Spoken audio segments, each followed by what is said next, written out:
The night my husband disappeared, I wasn't looking for secrets. I was looking for his blue sweater. Instead, I found a bank statement hidden inside an old toolbox. The transfers had been happening every single month for 17 years, always to the same woman.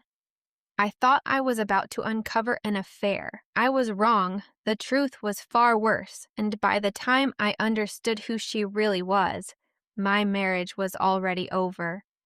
My name is Margaret. I'm 52 years old. For most of my life, people called us the perfect couple, 30 years of marriage. One daughter, a quiet house, Sunday dinners, Christmas traditions, the kind of life that looks beautiful in family photographs. Looking back now, I realize photographs never tell the whole truth. Daniel wasn't the kind of husband who brought flowers every week. He wasn't romantic, but he was dependable, or at least I thought he was. Every morning, he'd leave home at exactly 7:15. Every evening, he'd come back before 6. Same routine, same smile, same tired voice asking, "What's for dinner?" Normal, safe, predictable. That's why I ignored the little things. The late phone calls, the unexplained cash withdrawals, the way he'd suddenly leave the room whenever his phone vibrated. After 30 years, you stop questioning habits. You convince yourself that love means trust. Then came October, the month everything broke apart. It started with something ridiculous, a blue sweater. Daniel had promised to help our daughter move into her new apartment. It was unusually cold that morning. I went upstairs to find his favorite sweater. Instead, I opened the garage cabinet. The old toolbox sat exactly where it had always been, heavy, dusty, forgotten, inside beneath rusty nails. I found an envelope. No name, no stamp, just papers. At first, I thought they were old receipts. Then I saw the dates. Every month, the same amount, $600, 17 years. Always sent to someone named Evelyn Carter. I stared at the name. Nothing. I didn't know anyone called Evelyn.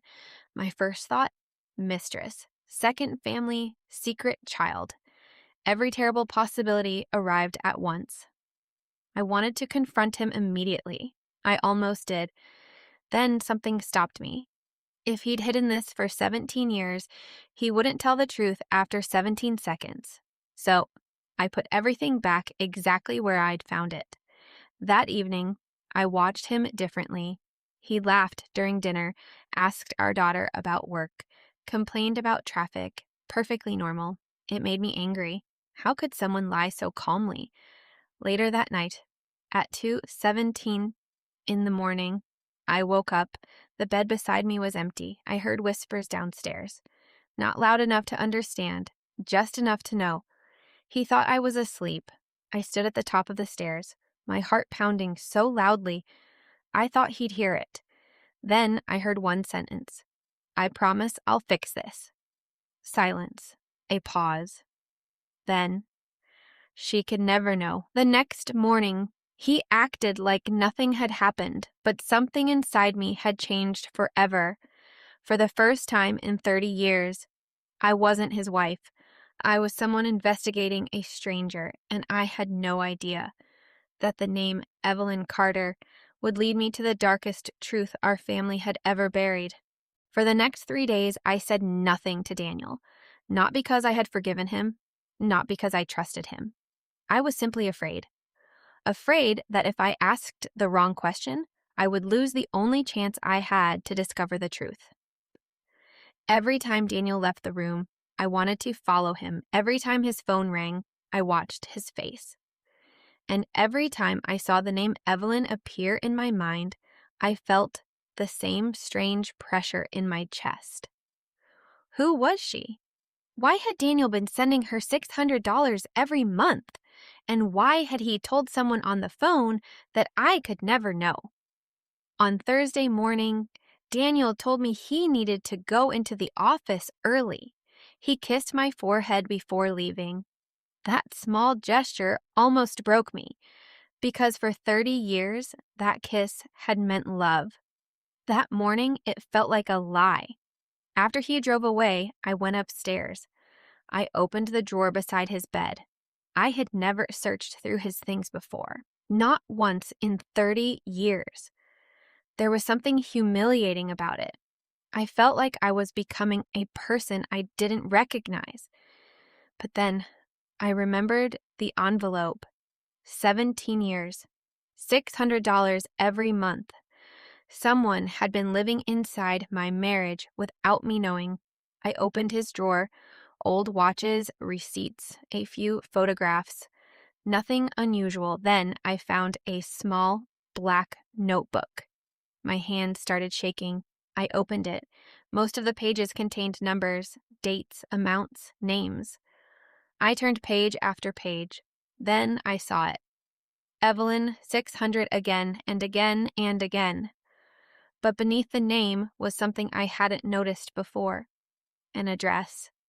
I copied it onto a piece of paper. Then I sat on the edge of the bed for almost 10 minutes. I knew what I was about to do, and I knew I shouldn't. But curiosity had already become stronger than fear. I put on my coat, I took my keys, and I drove to the address. It was about 40 minutes from our house. The neighborhood was older than ours, small houses, narrow streets, large trees covering the sidewalks. I parked across the street. For a few minutes, I just sat there. I watched the house. Nothing happened. Then an elderly woman opened the front door.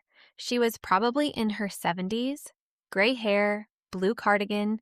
She carried a small bag of groceries. I almost drove away. Then she looked directly at my car. Our eyes met. For some reason, I couldn't move. She walked toward the sidewalk. Then she stopped. She looked at me again, and suddenly, her expression changed. It was as if she recognized me. She walked toward my car. I rolled the window down. "Can I help you?" she asked. I didn't know what to say. Then I said the only thing I could think of. "Are you Evelyn?" The woman froze. Her face became completely pale. "Who are you?" "My name is Margaret." The groceries slipped slightly in her hands. She stared at me. Then she whispered, "Daniel's wife." I felt my stomach drop. She knew exactly who I was. For a moment, neither of us spoke. Then Evelyn looked toward her house. "Come inside." I followed her. The living room was small, but extremely clean. There were photographs everywhere. I expected to see Daniel. I expected to see another family, a secret child, something, anything, but there were no photographs of him, not a single one. Evelyn sat down. I remained standing. "How long have you known my husband?" She looked at me for several seconds. "Longer than you think." My heart started beating faster. "What does that mean?" She looked down at her hands. "Daniel has been helping me for 17 years. Why?" She didn't answer. "Why does my husband send you money every month?" Evelyn closed her eyes. Then she said something I wasn't prepared to hear. "Because he feels responsible for what happened to my daughter." I stared at her. "Your daughter?" She nodded. "What happened to her?" Evelyn looked at me, and for the first time, I saw tears in her eyes. "She died." The room suddenly felt very quiet. "I'm sorry," I whispered. "Daniel was there that night?" My body went cold. "What night?" Evelyn looked toward the window. "The night my daughter died." I couldn't breathe. "Was Daniel driving?" She didn't answer immediately. That silence was enough. I took a step backward. "No." Evelyn finally looked at me. "Yes." My mind refused to accept it. Daniel had never told me about an accident. Never. Not once. "How old was she?" 22. "When?" Evelyn's voice became barely audible. 17 years ago. I felt dizzy. 17 years. The exact same amount of time Daniel had been sending her money. I sat down. "So my husband killed your daughter?" Evelyn shook her head. "No." I looked at her. "Then what happened?" She took a deep breath. He didn't kill her. Another pause. He let her die. I couldn't understand the difference. What are you saying? Evelyn stood up and walked toward a cabinet. She opened it. From inside, she took out a small cardboard box. She placed it on the table between us. I've kept these for 17 years. She opened the box. Inside was a phone, an old phone, a photograph, and a folded piece of paper. I looked at the photograph first. It showed a young woman. She had dark hair, brown eyes, and a smile that looked strangely familiar. I stared at her. Then I looked at Evelyn. She was beautiful. Evelyn smiled sadly. Her name was Anna. I looked at the photograph again. Something about her face bothered me, not because I recognized her, because I felt like I should. Evelyn pushed the folded paper toward me. Read it. I opened it. It was a letter. The handwriting was messy. The first line made my hands go numb. Mom, if anything happens to me, don't trust Daniel. I read it again and again. I looked up. Why didn't you show this to the police? Evelyn's face changed. Because I never received it until 2 years after Anna died. Why? Daniel gave it to me. I stared at her. 2 years later. She nodded. Why would he keep a letter from you? I don't know. I stood up. My hands were shaking. Did you ever ask him? Of course. What did he say? Evelyn looked at me. He said Anna was afraid of him. I felt something break inside me. I thought about Daniel, the man who slept beside me every night, the man who had held my hand when our daughter was born, the man who had comforted me when my mother died, the man I believed I knew. Suddenly, I didn't know him at all. I looked at the old phone. What's on it? Evelyn didn't answer. What's on the phone? She finally said, a recording. My heart stopped. What kind of recording? The last conversation Anna ever had. I stared at the phone. With Daniel? Evelyn nodded. Then she said something that changed everything. I've never listened to it. I frowned. Why not? Because I was afraid. I understood that feeling. I'd been afraid too. But I reached for the phone. Evelyn stopped me. Margaret. I looked at her. Before you listen to it, she swallowed. You need to understand something. What? Daniel wasn't the only person who was there that night. I froze. Who else was there? Evelyn looked directly into my eyes. Then she whispered, your daughter. My heart stopped.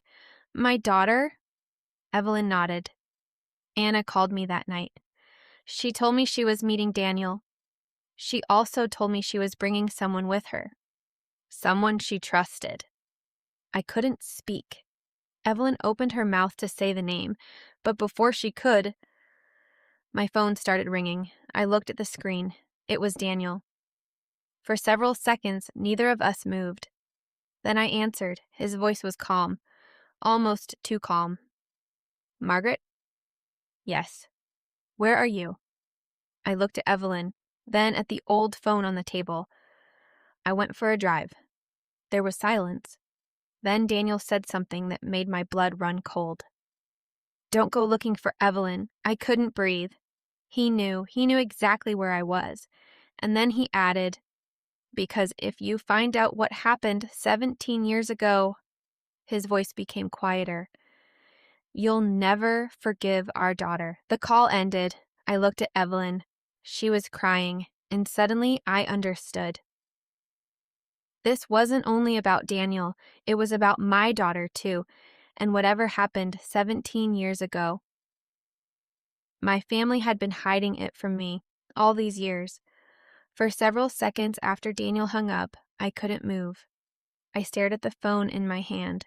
My daughter. He had said her name. Not Anna, not Evelyn.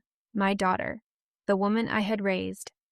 The little girl who used to sleep beside me whenever there was a thunderstorm. The teenager who once told me I was her best friend. The woman who now lived 3 hours away with her husband. My daughter knew something, And somehow she had kept it from me for 17 years.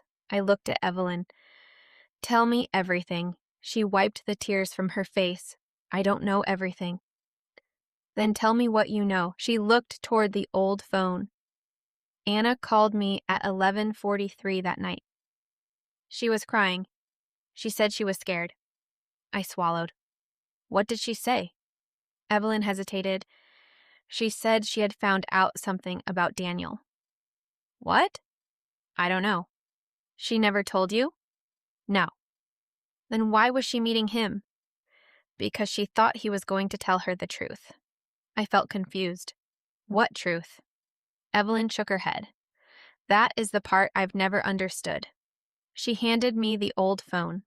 Listen. I pressed the power button. Nothing happened. The screen remained black. It's dead. Evelyn nodded. I haven't charged it in years. We found an old charger. It took several minutes before the phone finally turned on. The screen flickered. There were only a few files. One recording, dated October 14th, 17 years ago. My hands trembled as I pressed play. At first, there was only wind, then footsteps, a car door, and a woman's voice, Anna. Daniel, you shouldn't have come. Then a man's voice. Daniel, I had no choice. Anna started crying. You always say that. I can fix this. No, you can't. A long silence followed. Then Anna said something I couldn't understand. The recording became distorted. I increased the volume. Her voice returned. You promised my father. Daniel said nothing. Then Anna screamed. You promised him you would never tell her. I looked at Evelyn. She covered her mouth. The recording continued. Daniel's voice was shaking. Anna, please. No. A loud sound like something falling. Then silence. Then Daniel said, Get in the car. Anna whispered, I'm not going anywhere with you. The recording ended. I stared at the phone. That's it? Evelyn nodded. That's all I have. I couldn't breathe properly. Who was Anna's father? Evelyn looked at me. You don't know? No. She looked genuinely surprised. Then she said, Daniel? I stared at her. What? Anna was Daniel's daughter. The room disappeared around me. For a moment, I couldn't hear anything. Daniel had a daughter who wasn't me, a daughter who had died 17 years ago, and he had never told me. I stood up so quickly that the chair fell backward. That's impossible. Evelyn didn't move. Why? Because I was married to Daniel. I know. He couldn't have had a daughter. Evelyn looked at me with sadness. Anna was born before you met him. My knees became weak. Before me. Before our marriage. Before our daughter. Everything suddenly made sense. The 17 years of payments. The secret. The phone calls. The guilt. But one question remained. Why did he never tell me? Evelyn looked down. Because he was ashamed. Of what? She didn't answer. I knew I wasn't going to get the truth from her, so I stood up. I need to go. Margaret. I stopped. She reached into the box and pulled out another photograph. This belonged to Anna. I took it. It was a family photograph. Anna was standing beside Daniel, but there was someone else in the picture. A young woman. I stared at her. My heart started beating faster. Because I recognized her, I had seen that face hundreds of times. It was my own. Except it wasn't me. It was my husband's first wife. The woman he had always told me died before he met me. I looked at Evelyn. Why is she here? Evelyn's face became pale. Because she wasn't dead. I couldn't speak. What? Daniel told you she died. I felt like the ground had disappeared beneath me. My entire marriage had been built on a lie. I looked at the photograph again. Then I noticed something written on the back. A date and 3 words. Don't trust him. I left Evelyn's house without saying goodbye. During the drive home, I called my daughter. She didn't answer. I called again. Nothing. Then I sent one message. I know about Anna. 3 minutes later, my phone rang. It was my daughter. I answered. Neither of us spoke. Then she whispered, "Mom." Her voice was shaking. "Where did you hear that name?" I closed my eyes. "From your father." Silence. Then she started crying. "Mom, you need to come here." "Why?" "Because Dad has been lying to you." "I know." "No." Her voice became quieter. "You don't know everything." I felt cold. "What don't I know?" She took a breath. "Anna wasn't the only person who died that night." My hand tightened around the steering wheel. "What are you talking about?" "Mom, tell me." She began crying harder. Then she said the words I would remember for the rest of my life. "I was there." The call ended. I pulled the car to the side of the road. My daughter had been there. 17 years ago, the night Anna died. The night Daniel disappeared for hours. The night he came home and told me he had been working late. My daughter had been there, and she had been hiding the truth from me for 17 years. But why? What had she seen?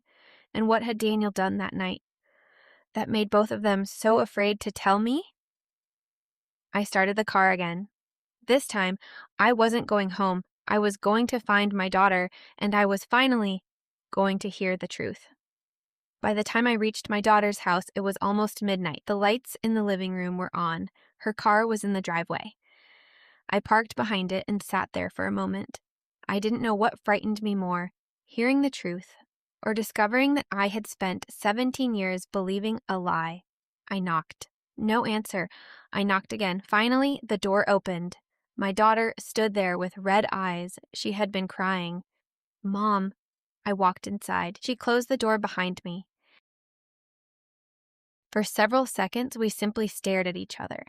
Then I asked the question that had been destroying me since I left Evelyn's house. "How long have you known about Anna?" She looked down. "Since I was 20. "You were there that night?" She nodded. "Yes." "Why didn't you tell me?" She began crying again. "Because Dad made me promise." I felt something inside me break. "Your father made you promise?" "He said if I told you, everything would fall apart." I laughed bitterly. "Everything already fell apart." She looked at me. "Mom, you don't understand." "Then make me understand." She sat down. I sat across from her. She took a deep breath. 17 years ago, I was working at the hospital. I remembered she had been a nursing student. That night, Dad called me. What did he want? He told me there had been an accident. Anna's accident? She nodded. He asked me to come to an abandoned warehouse outside town. I stared at her. Why would he ask you to go there? He said someone was hurt. Who? Anna. I couldn't speak. My daughter continued. When I arrived, Anna was lying on the ground. Was she alive? She nodded. Yes. My heart stopped. She was alive? Yes. I leaned forward. What happened? My daughter looked at me. She was badly injured. Then why didn't you call an ambulance? I wanted to. What stopped you? She looked terrified. Dad. I closed my eyes. What did he do? He took my phone. My daughter started shaking. He told me Anna had to die. I couldn't breathe. What? He said if she survived, she would expose him. Expose him for what? She shook her head. I didn't know. You must have known something. I didn't. Then why would he say that? She looked at me. Because Anna had proof. Proof of what? My daughter hesitated. Money. I remembered the bank statements. The $600 every month for 17 years. Money from where? My daughter didn't answer. I stood up. Where did the money come from? She whispered. Our family account. I felt sick. You knew? I found out years later. How? After Anna died, Dad started sending money to Evelyn. I looked at her. Why? Because he felt guilty. Guilty about what? My daughter looked away. Anna didn't die because of the accident. I stared at her. Then how did she die? My daughter began crying. She died because Dad refused to let me call for help. The room went silent. I felt like I couldn't breathe. Why? Because Anna knew something about him. What? My daughter shook her head. I don't know. You do. No, Mom, I swear. Then what was the proof? She looked at me. A file. What file? Anna had a file containing financial records. My mind immediately returned to the notebook, the payments, the hidden documents, everything. What was in those records? Money transfers. To whom? My daughter looked terrified. Not just Evelyn. I felt a chill. Who else? She didn't answer. Who else? She finally whispered. People connected to Dad's company. I sat down. Daniel had worked for the same company for 25 years. He had always told me he was an accountant, a boring job, nothing dangerous, nothing secret. But now, I wasn't sure I believed anything anymore. My daughter reached for my hand. Mom, there's something else? I pulled my hand away. What? Anna didn't die that night. I stared at her. You just told me she died. She didn't die at the warehouse. My heart started racing. What are you saying? She was taken to the hospital. By who? I don't know. Then how did she die? My daughter looked down. 3 days later. I couldn't speak. 3 days. That meant Daniel had lied to me about the entire night. Who took her to the hospital? I don't know. Did Dad? No. Then who? My daughter looked at me. Someone called Mom. I frowned. Mom? She nodded. Someone called Anna's mother. Evelyn? No. I stared at her. Then who? She whispered a name. Your name. I felt the blood drain from my face. My name. Someone called you that night. I never received a call. I know. Who was it? My daughter shook her head. I don't know. I stood up. You're lying. I'm not. You expect me to believe someone called me 17 years ago and I don't remember? Mom, what happened to that call? She'd looked at me. Dad deleted it. My stomach turned. How do you know? Because I saw him. When? That night, she began crying. He took your phone. I froze. My phone? Yes. Why? He was afraid you would hear the message. What message? My daughter looked toward the hallway. Then she whispered, Anna left you a voicemail. I could barely breathe. What did she say? My daughter closed her eyes. I don't know. Why not? Because Dad deleted it before you could hear it. I stood there in silence. 17 years, one voicemail, one message that might have explained everything, and Daniel had erased it. I took out my phone. Where are you going? Home. Mom, don't go back there. Why? She looked at me with fear. Because Dad knows you've been asking questions. I stopped. What do you mean? He called me yesterday. What did he say? He asked if you'd found anything. I stared at her. And what did you tell him? Nothing. She grabbed my arm. Mom, please. I looked at her. Your father is dangerous. She nodded. I know. I left her house. But before I reached my car, my phone vibrated. One new message. Unknown number. I opened it. There was only one sentence. You should have left the past alone. Then another message arrived. This time, there was a photograph. It was an old photograph of me, taken 17 years ago. I was standing outside our house, and behind me, standing in the shadows, was Anna, alive. I stared at the picture. My hands began shaking. Because if that photograph was real, then Anna had been to my house. She had seen me, she had known me, and somehow Daniel had made sure I never knew she existed. I stared at the photograph for what felt like an eternity. Anna was standing behind me, alive, not a ghost, not a memory, alive. The date on the photograph was 17 years ago, October 16th, 2 days after the night she was supposedly killed. My hands began to shake. If Anna had been standing outside my house 2 days later, then everything Daniel had told me was a lie. I zoomed in on the photograph. Anna was standing near the old oak tree beside our driveway. She was looking directly at the camera, and she wasn't alone. Someone was standing beside her. A man. His face was partly hidden by the darkness. But I recognized the jacket. Daniel's jacket. I immediately called the unknown number. It rang once, then went straight to voicemail. I called again. Nothing. I sent a message. Who are you? No response. I looked at the photograph again. There was something written on the back. 3 words. Ask your husband. I drove home. I didn't call Daniel. I didn't want him to know what I had found. When I entered the house, everything looked normal. The same furniture, the same family photographs, the same wedding picture hanging above the fireplace. I stood in front of that photograph. Daniel and I were smiling. 30 years ago, young, happy, certain that we knew where our lives were going. I took the wedding photograph off the wall. Behind it was nothing. Then I remembered something. The letter, the one I had found in the toolbox. I went to the garage. The toolbox was still there, but the envelope was gone.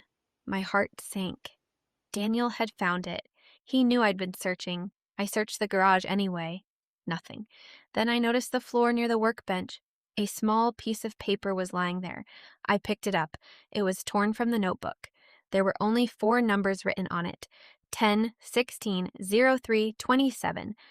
I had no idea what they meant. Then I heard the front door open. Daniel was home.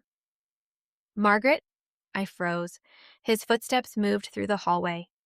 Margaret? I quickly put the paper in my pocket. He appeared in the garage doorway.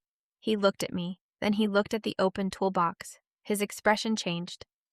You've been searching. I didn't answer. He walked closer. Why?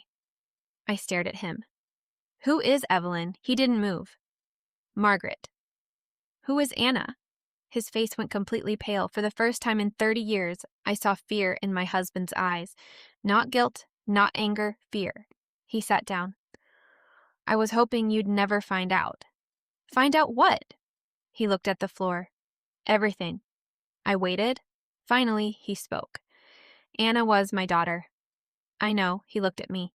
You spoke to Evelyn. Yes. He closed his eyes. Then you know about the accident. Not enough. He didn't answer.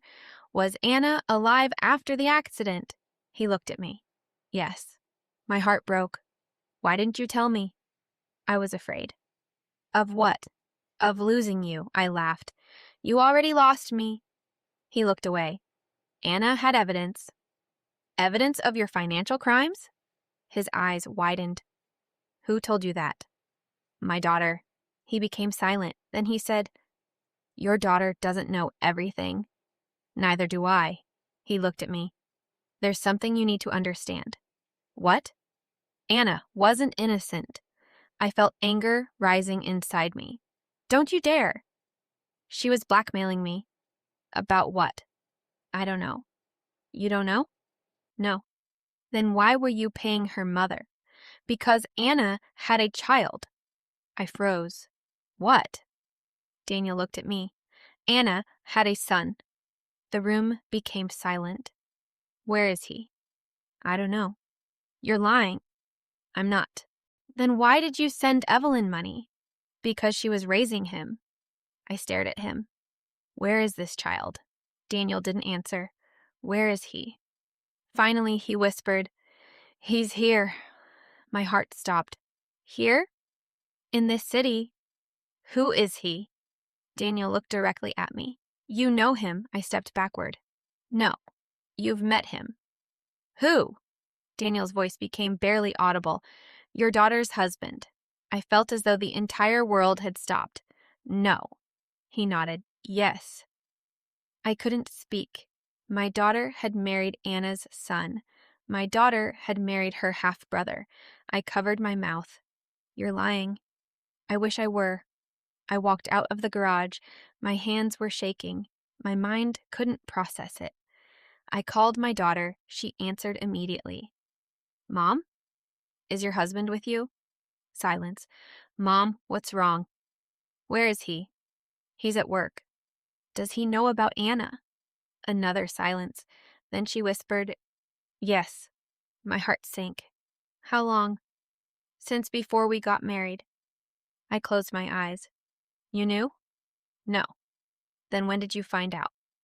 3 years ago. I felt betrayed all over again. Why didn't you tell me? Because Dad threatened him. What? He said if we told you, he would destroy his career. I couldn't believe what I was hearing. My family had been living inside a web of secrets. Everyone knew something, except me. Then my daughter said something that changed everything. Mom, what? There's one thing Dad doesn't know. I waited. My husband found the original financial records. What records? The ones Anna had. Where are they? He gave them to me. Where? She hesitated. At your house. I looked around. What? Mom. Where? In the place Dad would never think to look. I suddenly remembered the wedding photograph. The photograph that had been hanging above the fireplace for 30 years. I ran toward it. I pulled it off the wall. I removed the frame. Behind the photograph, there was a small envelope. My name was written on it. Margaret. My hands shook as I opened it. Inside was a letter. Anna's handwriting. The first sentence made my blood run cold. Margaret, if you are reading this, Daniel finally failed to keep his promise. I continued reading. Then I reached the last paragraph. And I realized Anna hadn't written the letter 17 years ago. She had written it recently, very recently. The date at the bottom was only 3 weeks old, and beneath the date were 6 words. I am not dead, Margaret. I dropped the letter.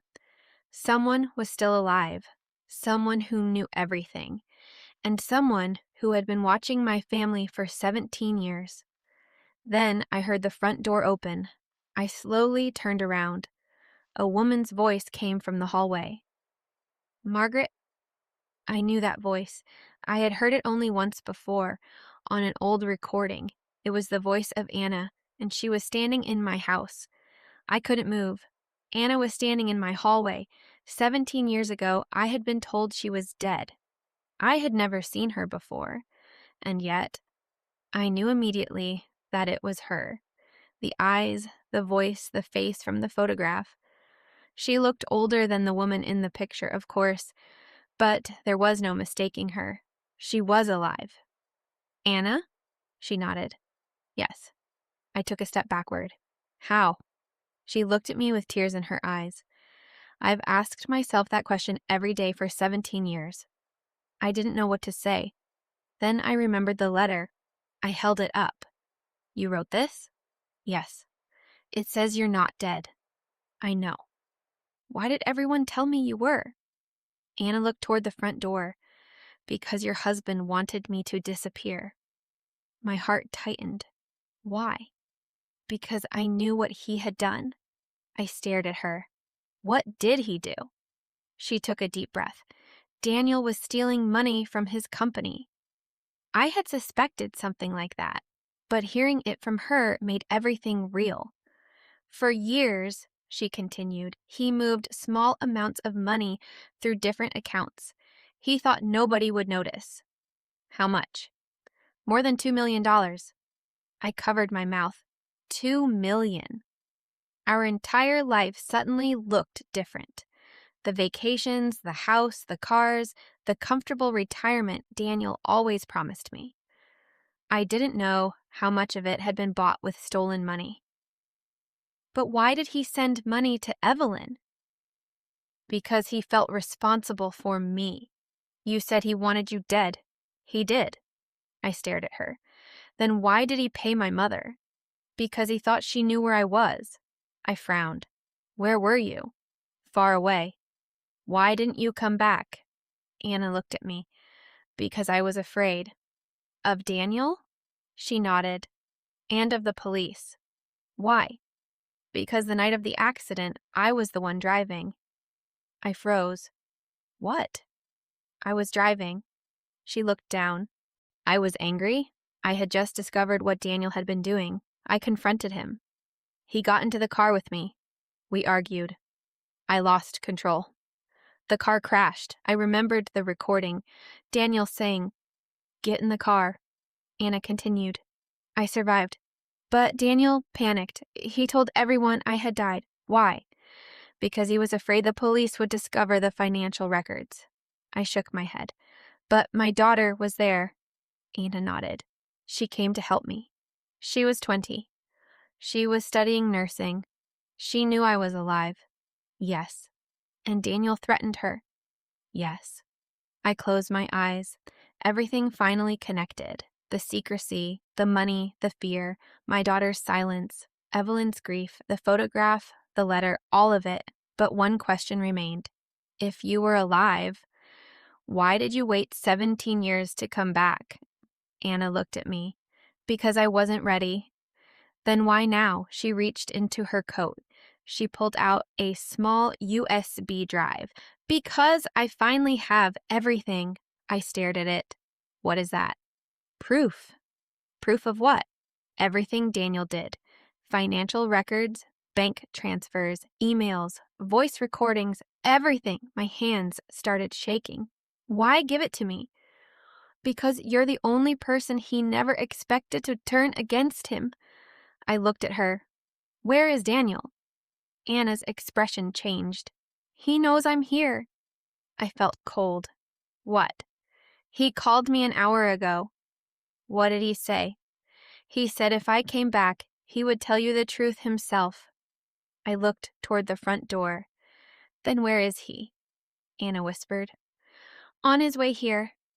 My heart began pounding. I looked at the clock. 11:58 p.m., 2 minutes before midnight. Then we heard a car outside. Headlights moved across the living room wall. Anna stood up. That's him. I didn't move. The front door opened. Daniel walked inside. He looked at me, then at Anna. For several seconds, nobody spoke. Finally, Daniel said, I'm sorry. I had imagined this moment 1,000 times. I imagined screaming. I imagined hitting him. I imagined demanding answers. Instead, I simply asked one question. Did you ever love me? He looked at me. His eyes filled with tears. Yes. Then why did you lie to me for 30 years? He lowered his head. Because every lie became harder to explain. That's not an answer. I know. He sat down. I was 28 when I met Anna's mother. She was pregnant. I was scared. I left. Years later, I found out Anna was my daughter. I tried to help. Then I started stealing money. Why? Because I thought I could fix everything before anyone noticed. He looked at me. I was wrong. I felt tears running down my face. You destroyed 3 families. I know. You made our daughter live with your secret. I know. You let me believe Anna was dead. I know. 17 years. I know. I looked at Anna, then at Daniel. Why didn't you just tell me? Daniel was silent for a long time. Then he said, because I was afraid you'd leave. I laughed through my tears. You were afraid I'd leave. And that fear made you destroy everything that could have made me stay. He had no answer. I took the USB drive from Anna. Then I placed it on the table. What's going to happen now? Daniel looked at it. You'll give it to the police. I nodded. Yes, he closed his eyes. I understand. I expected him to fight, to deny everything, to threaten us. But he didn't. He simply sat there, an exhausted old man who had spent half his life running from the consequences of his own decisions. The next morning, I went to the police. I gave them the evidence. The investigation lasted months.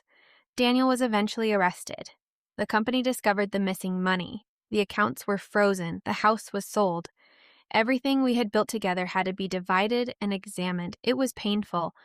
But strangely, for the first time in years, I felt free. My daughter eventually told me the entire story. She apologized for hiding the truth. I forgave her, not immediately, but eventually. Because I finally understood something. Sometimes people don't lie because they don't love you. Sometimes they lie because they're afraid, and fear can become a prison. My daughter had spent 17 years inside that prison. So had I. Anna stayed in contact with us. She and my daughter slowly built a relationship. It wasn't easy. There were uncomfortable conversations. There were tears. There were days when nobody knew what to say. But there were also dinners, birthday calls, small moments, the kind of ordinary moments that had been stolen from them. Evelyn died 2 years later. Before she died, she gave me one final letter. It said, "Margaret, I spent 17 years waiting for the truth. I thought the truth would bring my daughter back to me. It didn't. But it gave me something else. Peace." I keep that letter in my bedroom. Sometimes I read it, especially when I start wondering whether I should have known sooner. I used to think I had wasted 30 years of my life. Now I don't, because those 30 years gave me my daughter. They gave me memories, they gave me lessons, and eventually they gave me the courage to walk away. I am 52 years old. I live in a small apartment now. I have a garden outside my window. Every morning I make coffee. I sit beside the window, and I watch the sun come up. My life is quieter than it used to be. But it is mine. And there is one thing I understand now that I didn't understand at 22. A long marriage isn't proof that someone knows you. A family photograph isn't proof that a family is happy. And silence isn't always peace. Sometimes silence is just a secret waiting for someone brave enough to speak. I thought my husband's biggest secret was another woman. I was wrong. His biggest secret was the life he had destroyed while trying to protect himself. And the strangest part, the truth didn't destroy me. The truth saved me. Because after 30 years of living someone else's version of my life, I finally got the chance to live my own. And if there is one thing I've learned, it is this: never be afraid of the truth simply because you think it will hurt. The truth may break your heart. It may change your family. It may force you to start over. But sometimes, starting over is exactly what saves you. And sometimes the life you lose is the life you were never supposed to keep. That was the truth I learned at 52. And for the first time in 30 years, I wasn't afraid of tomorrow. I was looking forward to it.